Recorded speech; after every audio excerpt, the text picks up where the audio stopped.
നിങ്ങൾക്ക് നിങ്ങളുടെ ദേഷ്യത്തെ കൺട്രോൾ ചെയ്യാൻ പറ്റുന്നില്ലേ? അങ്ങനെയാണെങ്കിൽ ഈ 3 കാര്യങ്ങൾ ഒന്ന് ട്രൈ ചെയ്ത് നോക്കൂ. ഫസ്റ്റ് വൺ എന്ന് പറയുന്നത് വാക്ക് എവേ ഫ്രം ദ സിറ്റുവേഷൻ ആണ്. നിങ്ങളൊരു ഇറിറ്റബിൾ ആയിട്ടുള്ള സിറ്റുവേഷനിലാണെങ്കിൽ ആദ്യം തന്നെ അവിടെ നിന്ന് ഒന്ന് മാറി നിൽക്കുക എന്നുള്ളതാണ് ഏറ്റവും നല്ല കാര്യം. കുറച്ച് ഫ്രഷ് എയർ കിട്ടുന്ന സ്ഥലത്തേക്ക് മാറി നിൽക്കുക, എന്നിട്ട് പിന്നെ കുറച്ച് വെള്ളം കുടിക്കുക.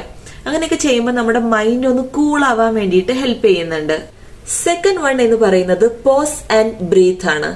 ഇൻ കേസ് നിങ്ങളോട് ആരെങ്കിലും വളരെ ദേഷ്യത്തിൽ വളരെ റോങ് ആയിട്ട് സംസാരിക്കുകയാണെങ്കിൽ അപ്പൊ തന്നെ അവർക്ക് റിപ്ലൈ കൊടുക്കാതെ ഒരു 10 സെക്കൻഡ് ഒന്ന് പോസ് ചെയ്യുക. എന്നിട്ട് നന്നായി ഡീപ് ബ്രീത്ത് എടുത്ത ശേഷം അവരോട് സംസാരിക്കുക.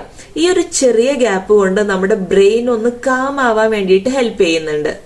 തേർഡ് പോയിന്റ് എന്ന് പറയുന്നത് ഡൈവേർട്ട് എനർജിയാണ്. നമ്മുടെ ആ ഒരു ആങ്കർ എന്നുള്ള ആ ഒരു എനർജിയെ നമ്മൾ വേറെ കാര്യത്തേക്ക് ഡൈവേർട്ട് ചെയ്യുന്നത്. ലൈക്ക് ആ സമയത്ത് പോയി വർക്ക്ഔട്ട് ചെയ്യുക, അല്ലെങ്കിൽ ഒരു വാക്കിങ്ങിന് പോവുക, ഇഷ്ടപ്പെട്ട പാട്ട് കേൾക്കുക, അല്ലെങ്കിൽ ജേർണൽ റൈറ്റിംഗ് ട്രൈ ചെയ്ത് നോക്കുക. ഇതെല്ലാം ആ ഒരു ദേഷ്യത്തിനെ കുറയ്ക്കാൻ വേണ്ടിയിട്ട് ഹെൽപ്പ് ചെയ്യുന്നുണ്ട്. അപ്പൊ എല്ലാവരും ഒന്ന് ട്രൈ ചെയ്ത് നോക്കൂ കേട്ടോ. കൂടുതൽ മെന്റൽ ഹെൽത്ത് ടിപ്സിനായി പേജ് ഫോളോ ചെയ്യാൻ മറക്കല്ലേ.